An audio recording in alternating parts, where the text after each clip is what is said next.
굿모닝 마켓입니다. 최근 뉴욕 증시는 사상 최고치 부근에서 횡보세를 보이고 있습니다.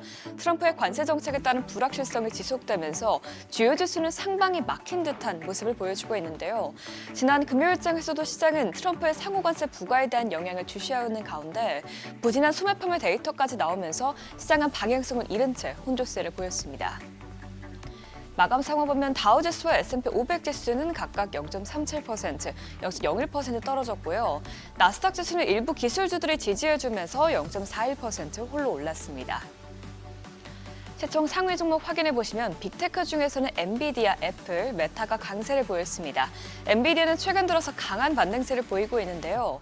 빅테크 기업들이 잇따라 AI 투자를 늘려서 엔비디아의 AI칩 매출이 늘어날 것이라는 기대가 확산된 가운데 금요일장에서는 머스크의 xAI가 엔비디아의 GB200 시스템을 탑재한 대래 서버를 구매할 것이라는 소식에 주가가 2% 넘게 올랐습니다. 또 그 밖에 애플도 저가형 아이폰이 곧 출시될 것이라는 소식에 3거래일 연속 올랐습니다.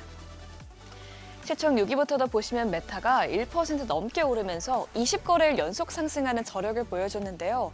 전문가들은 메타는 AI에 따른 수익이 확대되고 있고 또 친 트럼프 행보가 주가에 긍정적인 영향을 끼치고 있다고 평가했습니다. 반면에 이틀 동안 급등세를 보였던 테슬라는 이날 약보합권에서 거래됐고요. 나머지 기업들은 모두 하락으로 마감했습니다. 이어서 금요일장에서 공개된 지표도 살펴보면 미국의 소매 판매는 거의 2년 만에 가장 큰 폭으로 감소한 것으로 나타났습니다. 1월 소매 판매는 0.9% 감소했는데요. 이는 월가 전망치였던 0.2% 감소를 크게 밑돌았고요. GDP 계산에 반영되는 통제그룹 소매 판매 수치도 0.8%나 감소한 것으로 나타났습니다. 일단 시장은 통상 연말 쇼핑철이 끝나면 소비가 줄어드는 경향을 보이는 데다가 악천후와 LA 화재로 인한 계절 조정 이후로 이번 지표에 큰 걱정을 하진 않았는데요. 다만 전문가들은 다음 달에도 비슷한 데이터가 나올 경우 경기 둔화에 대한 우려가 본격적으로 커질 수 있을 것으로 보인다고 전망했습니다. 이 같은 데이터가 나온 후 GDP 나우에서는 1분기 GDP 추정치를 기존 2.9%에서 2.3%로 하향 조정하기도 했습니다. 한편 또 특징적인 종목들도 살펴보면 이날 엔비디아의 공시로 AI 관련 종목들이 요동쳤습니다. 엔비디아가 지난해 4분기 투자 포트폴리오를 공개하면서 엔비디아가 지분을 인수한 종목들은 오르고 매각한 종목들은 떨어졌는데요.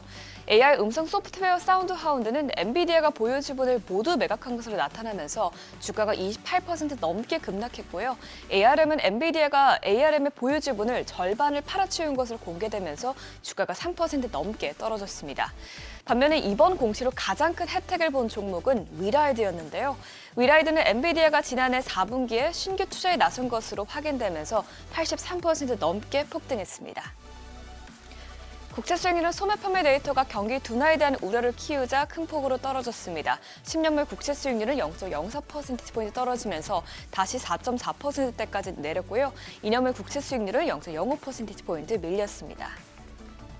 국제유가는 4일 연속 떨어졌습니다. 우크라이나 종전에 대한 기대감이 나온 후부터 하락세를 계속해서 이어가고 있는데요. 지난 금요일엔 미국과 우크라이나가 우크라이나 전쟁 종식을 위한 논의를 시작했다는 소식에 소폭 내렸습니다. 또 한편 한동안 고공행진하던 금 가격은 차익실의 매물이 나오면서 크게 밀렸습니다. 3,000달러 부근까지 올랐던 금 선물은 1.51% 떨어지면서 2,900달러대까지 떨어졌습니다. 또 달러는 2개월 만에 최저치까지 밀렸습니다. 여전히 트럼프 대통령의 관세 정책에 대한 불확실성이 남아있지만 시장이 생각했던 것만큼 관세 역풍이 크지 않을 것이라고 보면서 달러가 하락세를 보이고 있는 것인데요. 달러 인덱스는 장 마감 당시 0.49% 떨어지면서 106.79에서 마감했습니다.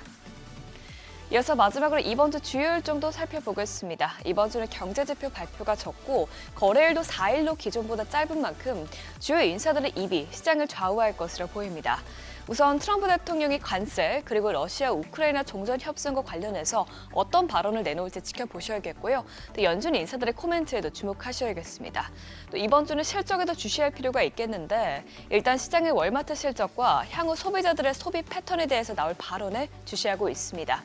월마트는 소비자 지출에 대한 간접 지표 역할을 하고 있기 때문인데요. 이번 1월 소매 판매 데이터가 부진했던 가운데 앞으로 이 같은 흐름이 이어질지 파악해 볼 수 있겠습니다. 또 최근 폭등세를 보이고 있는 바이두나 알리바바 등 중국 기술주 실적이 공개되는 점도 참고하시면서 투자 전략 세우시길 바랍니다. 굿모닝 마켓이었습니다.